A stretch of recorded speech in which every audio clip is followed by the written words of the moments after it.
Now. So first of all, I'd like to thank you once again, guys, for having here. We have an AM session right now that today Toronet. So this is our, I can say, third AM session maybe. So like I can say, they have their long-term mission and vision. So you'll learn more about, like I can say, our Telegram community about the Toronets. This is the team. Then if you have any question, I can see a few hands, but I will take your question later. So here is Ken, our speaker today. Like he's a learned person, I can say he has a lot of experience. So Ken, first of all, just a bit about yourself, and then what is Toronet, and also what is the primary mission? Yes, Toronet is a platform that's built directly for underbanked and unbanked communities, right? Blockchain has been speaking about reaching the unbanked and the underbanked for several years. And that's because of the potential that blockchain has. The features of the blockchains, which includes immutability, transparency, um, low cost of transaction, right, and the lack of an intermediator is actually well suited to this community. So blockchains recognized very early that unbanked populations will really benefit, right, and we can get to great development. But there's been some features that has made it such that adoption has not been easy to have. One of it is the cost of the early blockchains. I mean, Bitcoin right now transfer just like even 0.001 Bitcoin from one person to the other cost about $10. Ethereum costs right now, I think about $7, $8. So it's not usable in many of these communities. So in that sense, the early promise of the blockchain has not been realized. The traditional finance system has mostly failed many of those communities as well, and many of them are falling further behind. Like in the developed countries, like where I am in the United States, when many young people, when they have a good idea, good entrepreneurs, they write a business plan, they can receive financing, they can apply to small business, I mean, loans, and and that's why the economy is growing. It's not because the government is creating jobs.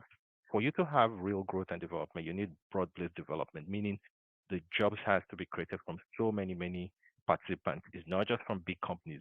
And the ease with which young people can access that kind of financing is what results in growth. And so that's one of the things that Toronet was built to take care of. Now, my background myself, I'm an engineer, computer-aided engineer by trade. Had a master's in Europe and a doctorate here in the United States. The publications, if you guys Google my name, Dr. Ken Alabi, the publications you'll see will be mostly in aerospace uh, areas. I've worked in many high technology projects with aerospace companies and so on, and defense companies, and then later in payment systems companies with a startup, and then a major payment system companies. So I've seen how things get built and how things get done, and participated in many technology ventures. But what I believe is in the 21st century, we need to start applying some of these technologies to create real development. Development isn't going to come by aid. Development isn't going to come top down. We know the government is not going to create the development. It's the technologies. And blockchain provides an avenue, an opportunity in the next few years to actually bring broad-based development from within the communities themselves and the talent that exists in the communities. And that's what Toronet has been built for.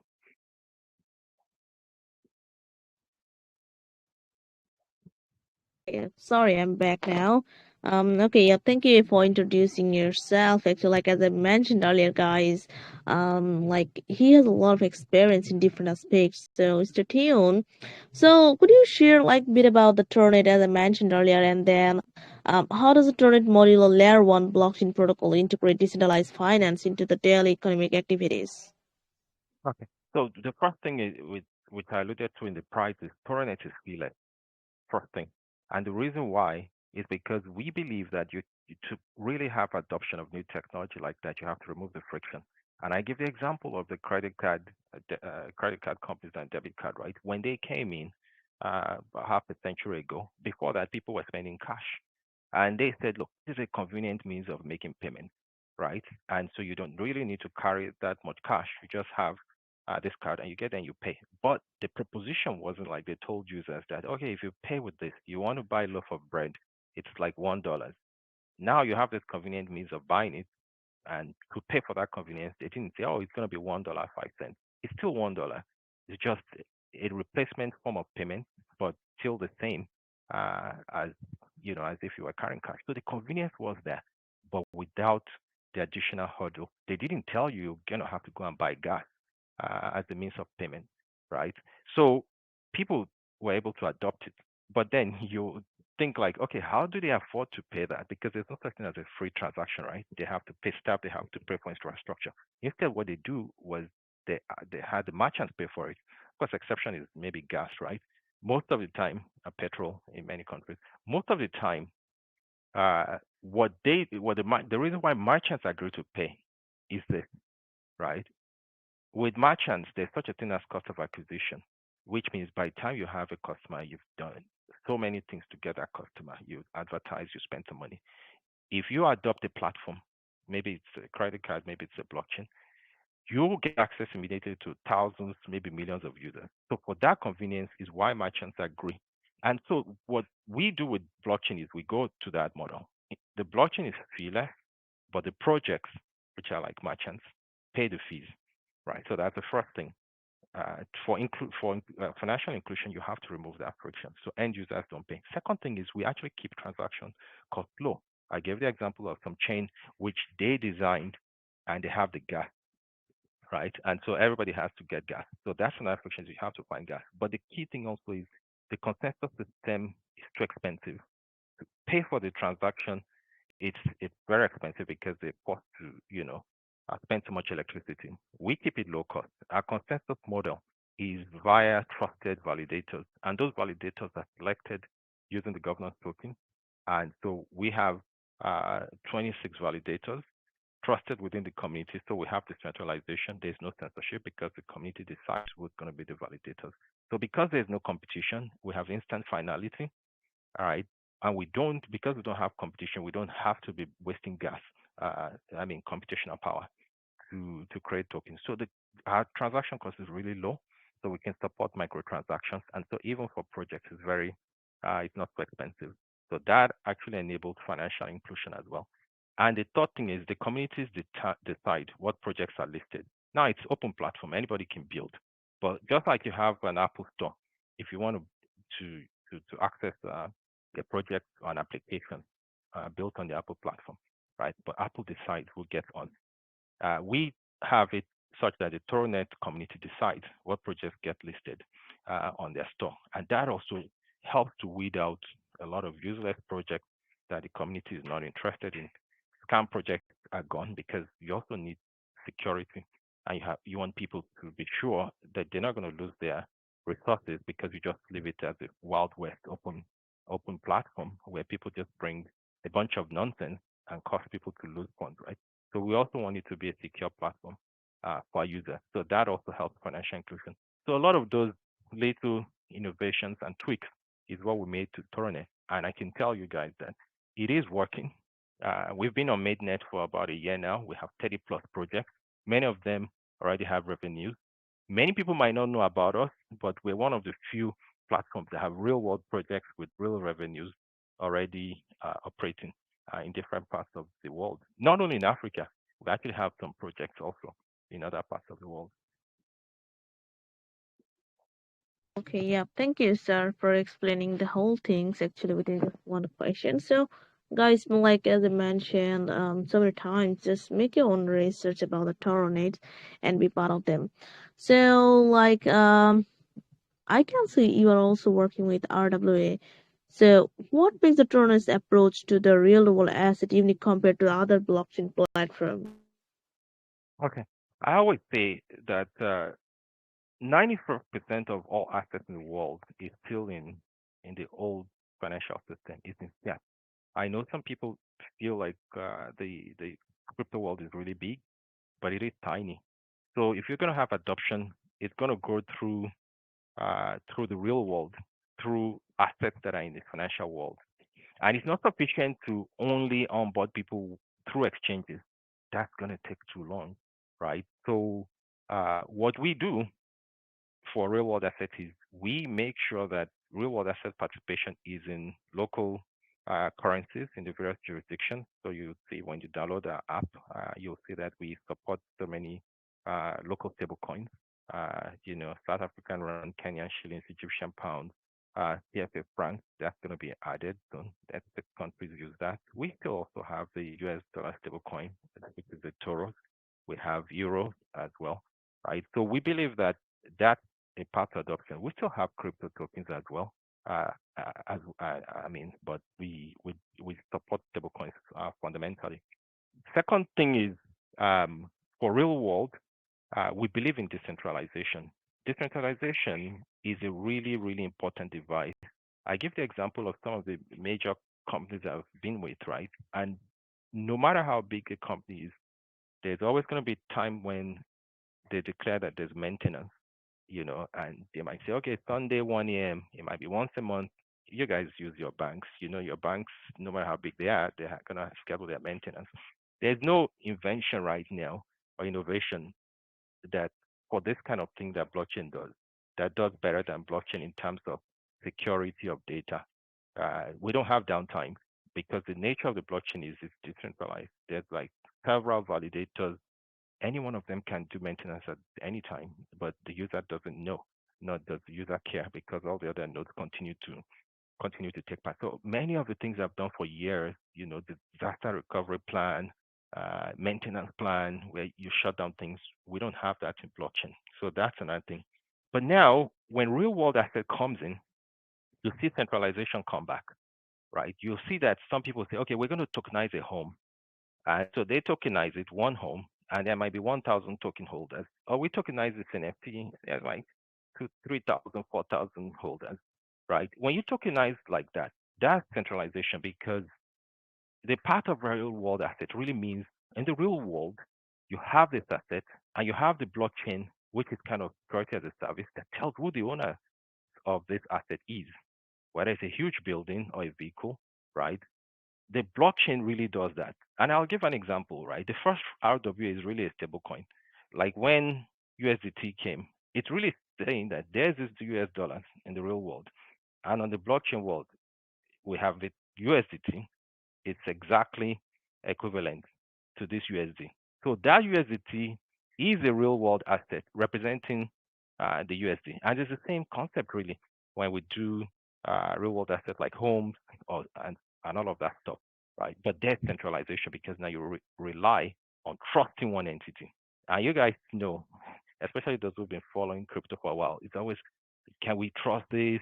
Do they have the reserve, right? Because there's a centralized entity. We instead change that concept and we bring decentralization back by introducing pooling. So instead of you saying there's this one home and you tokenize it, you have a pool of homes. And I'll give an example with Agrify. Agrify is a project we did with USAID and a bunch of other partners, Crop IT, and so on. And they put farmers, and instead of you tokenizing one farmer and his output and funding them with non-governmental funds, you pool them. You have maybe 100, 10 farmers, 20 farmers in a pool, and so that's tokenized, and and you do all that transparency, provide clarity on where the funds goes. You see the GPS coordinates of the farmers. You see pictures of when they put the tractors to work. You see the time span. So all of that stuff is there, right? But still, in a centralized world, maybe one farmer tokenized and 1,000 people having tokens. One farmer has a bad season, and the token holders don't do well. If you instead have 10 farmers in that pool, now you have a bit of decentralization and the token holders do well. And we use that same model, whether it's a home, we prefer to have pools. So we bring decentralization back so that on the real world side, we still introduce some of the decentralization that exists in the decentralized world of the blockchain. So that's one approach where we're a little bit different. In terms of regulation, we are similar to some others, but we take the regulation seriously. Thorough Software Development Corp is a regulated entity. The Swiss entity is non-profit, so we have that to make sure that we have all the regulations to operate in the countries that we operate in. So that's one way where we are similar, but we are different from some real world asset. But I think the major innovation we're bringing is bringing decentralization back into RWAs. Okay, yeah, thank you once again, sir, for explaining this RWA and also your uniqueness. So may I know that is in what ways does your Toronet prioritize inclusivity and also diversity in its blockchain solution? So yeah, that inclusivity comes like I said, making sure that anybody can participate, right? By making it feeless so that there's not too many barriers, right? It doesn't mean whether you can get on an exchange or not, you can still participate. So the fees are lower. Diversity because we support stablecoins in so many jurisdictions. I listed already quite a few jurisdictions so that any number of people in any community can participate. We're going to also, there's a major exchange from South Korea now that's planning to add us. So we are going to support that and we're going to support the Korean one as well so that projects in that jurisdiction can also be built because we believe that it doesn't even matter where you are. Uh, the advantages that the Toronet platform gives you extends to almost any any any country. And so if we are there, we will definitely planning to also launch a Korean one stablecoin.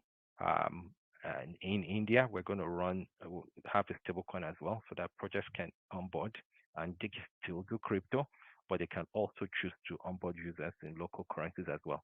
So that's one of the ways in which we encourage diversity. And in our team as well, I will never really just sit down here and pretend that a lot of the work is I'm just really speaking for a group of really talented developers. We have developers from so many parts of the world. We have, I don't know if any of them is on today. We have Enoch, we have Joshua, we have Dr. Wenhai, who is a professor here and a colleague of mine for so many years. We've been researchers together for so many years. So many talented people who are some of the leading researchers, very diverse background. So Toronet is built on that as well. We believe that when you have talent from so many places, each person brings in a lot of experience from their various backgrounds, and it makes for stronger group of ideas that create really wonderful things. And we've seen that happen within our various development groups, and we see that also in the projects that are building on the platform and in the users that we're onboarding. Okay, yeah, got it. Thank you once again. So people get ready with the best question if you have actually. I've just few questions left. So what specific tools or application does the Torrent provide to make the blockchain accessible to local economics? Okay, so we have right now our app. And so it's on the App Store, it's on the iOS Store, Play Store. Anybody can access it, anybody can use it. Like I said, we have various stable coins, we have a web client. But the important thing is we have steady project building. And some of the projects have their own apps as well. Agrify has its own has its own web client, its own application where farmers get onboarded even on the field, right? So depending on the project you participate in, some of our projects are creating apps that, are just really, really, really, really groundbreaking. There's a major church that's using, our platform. They have an app and they've extended the functionality where even members can make airline booking in their tokens, right? So there's so many ways in which this is getting out to the community. So there's a diverse uh, group of apps that have been built on Toronet by the various projects that we have. Among the apps, apart from the wallet, also we have something called an analytic tool. And if you, for those who are into Web2, like when you do business and you have transactions, you have things that help you to visualize, like Power BI. In the blockchain world, people forget sometimes that these are real businesses. So we have an analytics tool if you have a token, or even if you're using the native token, for you to kind of analyze and see who's using your services or who's buying your product. You can analyze it by, how many transactions are below $5, 10, 100. You can have charts, you can have views so that you can present it to executives. So we have that. We have the Toronet name service, of course. so that people can use their natural names instead of as an alias instead of that complicated blockchain address. We have a payments platform, right? And those are things now that are utilities that people pay for, and they pay for it in the governance token. So we have the governance token that serves as a way for people to pay for services and also to make votes on the direction of the platform. So this platform is owned by the community to the governance tokens, and we want to keep it that way because we believe that the community in a decentralized way is also going to decide the direction in which things are going, and they're going to do a very good job of that instead of one person deciding, how everything is going to run. Yeah, yeah. Thank you. So just wish you good luck for the future and spread out your community all over the world. Yeah. So let me take another one.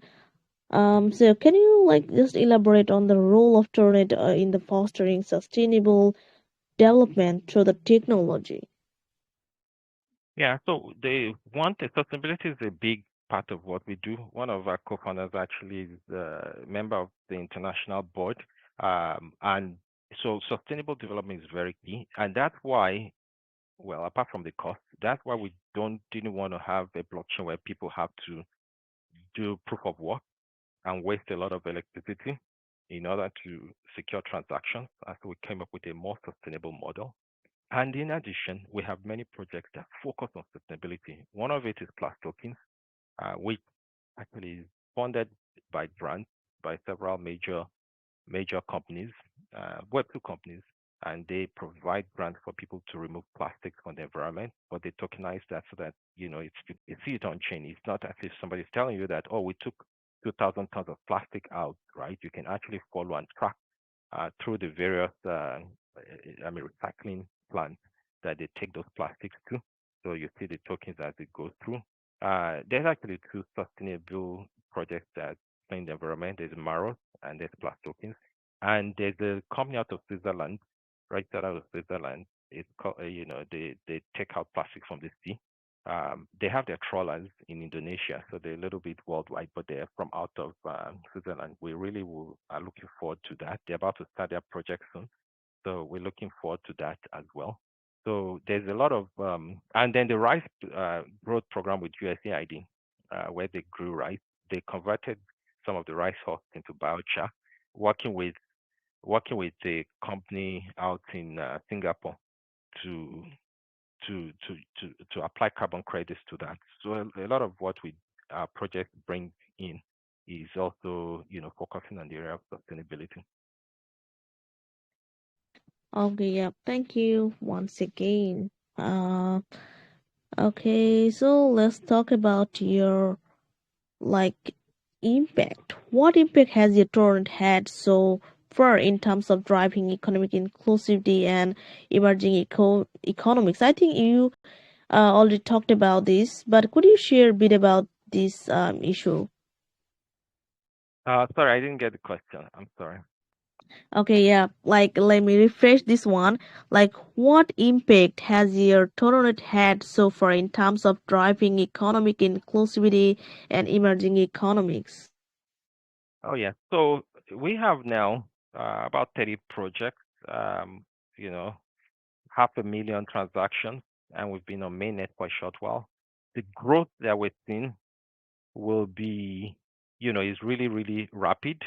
And that's without, any VC funding. We believe in doing some of these things in an organic way. Um, some of the projects that have actually come to build on our platform are those which they got incubated by other blockchains, but because of some of that friction that users experience, they weren't getting adoption, so they moved to Toronet. So we expect that by next year we'll be at 100 plus projects, even by the middle of next year, just with the growth that we've seen. And so the impact, we're beginning to see some of that. Like I gave example of Agrify and the rice that was grown. I have to give credit to our partners there with USCID and Crop IT, but that's food security. That actually has an impact. And now there's actually a state government that signed onto that project, that entire platform, and they're distributing fertilizers to all the farmers in the state, which they used to do that before, but they now are doing it on chain to increase that transparency, which is really, really, really important because something that I did not know so much about, and many of you might not know, is that actually all countries support their farmers because to get people to produce crops at really a viable rate in the market, they really do need support. Sometimes it's price support, sometimes it's implements like fertilizer and all that. But the challenge always there is the corruption that sometimes seeps in because it's difficult for people to know how many of these things really did get to farmers.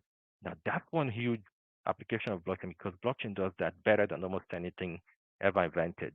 The transparency that you can even see the GPS coordinates of where those things are, right? Sometimes I call blockchains like a corruption kryptonite really because it's difficult when you can't change things and you see transparently, you see records. And this is something where any part of the world where you introduce that kind of transparency, you see poverty reduction. The amount of poverty you see anywhere is directly related to how opaque the processes are, how much corruption you can see in those processes, right? No matter where in the world. Immediately you have things open and you shed light on things, then you start to see growth, development. You start to see poverty rates begin to come down. So in that sense, I believe that we're beginning to have an impact, and next year is even going to be even much better. Okay, yeah. And also, when you're trying to make this kind of project in the crypto space, which is not very easy, so how does your Toronet address the potential barriers to the blockchain adoption in, like, I can serve the communities? Well, there's always friction. The traditional finance companies sometimes might not be so receptive because they feel like blockchains might, reduce their customers. But the truth is, it really is reaching many people that many of the traditional companies are not reaching. So it's broad-based growth, right? It's not a zero something. You create growth because there's so much room to grow in so many parts of the world. If we just utilize resources and provide a tool to people to be able to do things, I mean, financial opportunities, payment systems opportunities. So to that extent, we have started to see that many financial systems they partner with us in any place where we offer stable coins because we partner with a local bank. So many of them are partnering with us. So the friction is beginning to come down. The same thing with government, right? You've seen what happened in the United States, mostly because people demanded it. The crypto community became big. Young people they see a world that actually works better with blockchains. Yes, some parts of blockchains are not really going to give too much value. We see what's happening with meme coins. Some of it is not going to end too well the next year, but many young people are participating in it. But many young people are also participating in the real parts of blockchain that's going to be here and it's going to create real growth and real development, which is where Toronet wants to be. So we follow regulations. I give an example of a state government that signed with us. More will definitely sign with us because they see the benefit it brings. Is it going to make overnight all the governments are going to be doing things in a transparent manner? Maybe not. But as people begin to see, they demand that their various governments should do things that way too. If other states see that, like this state that signed with us, the farmers are getting the fertilizers into the right hands and they make growing crops, they will start to demand it. It was the voters in the United States that decided that they want to have crypto be more part of the system. So young people are the ones going to drive this thing. And we are going to see in the next 2 years a really, really big, change in the financial system world. And blockchain is going to be, and AI as well, is going to lead a lot of that growth. And it will help, it will be very helpful to most communities. Okay, yeah. Thank you once again, sir. Here's the last question. Actually, after that, I will take some questions from the community. So, I believe that you have a long-term plan. So, according to your roadmap, what is your next development plan, or could you explain about your future development? All right. So we're a technology company first. And technological excellence is something we strive for. And I give I already told you we have a lot of really talented people, developers. That's why many of the things we're doing, that's how what makes them work. And one of the things we're doing is reducing sometimes the friction that comes about in the blockchain space. And I give an example, right? One of the papers, if you guys Google very easily on Cointelegraph with my name on it, back in 2021, before interoperability became really popular, was I wrote in there that this is the direction the blockchain community should go to. Because the whole idea that, oh, I have my stock is on Bitcoin, oh, I have my tokens is on Ethereum, it didn't make sense, and you couldn't easily exchange between the two unless you go through an exchange. Like it's like me saying, oh, I have my assets in Bank of America, and I have something else in place, and I couldn't move between the two. Even in the financial system world, you start to see that you don't want to lock people up just because you are on a platform. You want, if your platform is good, people will use it, right? So interoperability was something that we were pushing on, but we're taking it even beyond that. And now we have the concept of a universal wallet, which is that your Toronet wallet and your Toronet profile will, as part of the stuff people are doing with ID, but we're using it in a different way. And we're saying, look, you have your Toronet wallet and address, and you can work straight on Ethereum platform, Binance Smart Chain, Solana. But then what it does is you have your private key, and you can spin up virtual addresses, right? But because it's the same private key, your address is now a composite. It has a representative version on Solana, on Bitcoin, and you can move your assets across as you wish. You can bridge it as you wish. So some of that innovation you guys are going to see come on the platform. We're testing it now, and it's really really amazing because I've also been in crypto for a while, and I know the friction people go through. There's even some of our staff that ask me, "Oh, I need USDT. I want to move my Torajis because now we're on an exchange," and all of that stuff. It just made me think, yes, that's why we need some change because this is not supposed to be difficult, how people take what really belongs to them and gain access to it and move it around. So you're going to see a lot of innovation in that end. And even more, if we had some more time, I would go into it. But there's also a lot of innovation by many of our projects too. Talked about how the church now added airline booking. I later saw a project, I think it was Travala, that built a token around the idea of airline booking and loyalty points. Great project. But there's a project on Toronet that builds all of that, and they didn't even have a token. They didn't even go on an exchange. They have millions of members, so they don't care. Their members don't even know they're using crypto. So there's a lot of innovation that you guys are going to see. And it's not just from us. It's a huge ecosystem. It's a huge community. And we look forward to some of you guys that are listening to join us and be part of it. If you're a developer, you don't have to be a developer. If you have a great idea, we have a huge developer community. Also, we have a Forge, Toronet Forge, where young developers are around. So if what you have is an idea, you bring it there, you can get a project together and get members together, and you guys can be part of changing your communities in this way. Okay, yeah. Thank you, sir. Wish you good luck for your project. I can say like you're really working very hard behind this creation. So thank you once again. So people, if you have any question and query, just raise your hands. Yeah, I can see here is Rifad. Hey Rifad, are you there? Rifad, are you there? Could you please ask a question? Hello. Hi. Hello. Okay. My question is, what is your top three things for priorities in 2025? Could you could you share some plans for the upcoming years? Thank you, sir. Yes. Thank you so much for that question. Um, Main thing that we prioritize for next year, more tools to make it easy for projects to onboard, right? We'll add more stable coins in various jurisdictions. I already mentioned that we want to add Korean won. We want to add um, rupees as well, and and probably a lot more, so that we give access to more people. So growth, in terms of the number of people and projects that are building is going to be the top priority. We want to release that universal wallet concept, right? So that's another thing. And of course, we want to get on other exchanges so that more people will be able to discover us. I mean, we've been building for years and we didn't prioritize, tokens and getting on exchanges, but it's a good way for people to discover the project.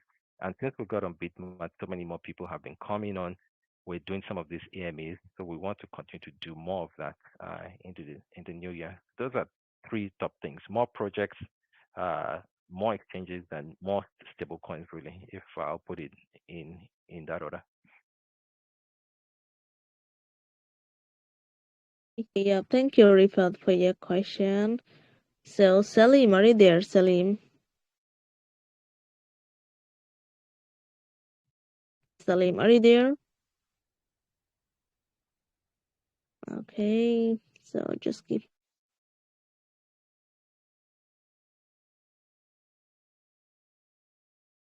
So, people, if you have any question, actually, just raise your hands. Otherwise, I will wrap this session. Okay, yeah, I think we are enough for now. So, guys, don't feel any shy. If you have any question and queries, you can go to their social and ask there. They have their website, Twitter, Telegram. You'll find in the crypto well community. So, sir, do you have anything else that you want to share before ending this session? Yeah, just one thing to encourage everyone out there. It's a wonderful time to be in the field that we're in. It's a wonderful time in general, as as we get more of the solutions to issues in our communities. This is the one thing that anybody can do is basically to find ways to add to the various communities that we're in, and of course, you guys will all be rewarded once you do stuff that actually solves problems, solve people's problems. That's a reward in itself as well. So do join our platform, become a member even through the governance tokens, determine where the platform goes. Our members through governance token vote, create initiatives on all the kind of things that you guys want to see us building. Thank you, sir, once again, and thank you all of our participants for having here once again. Yeah, wish you good luck for your tournament. See you another session, and also just keep building for the future. Have a nice day. Bye. Thank you so much. Bye, everybody.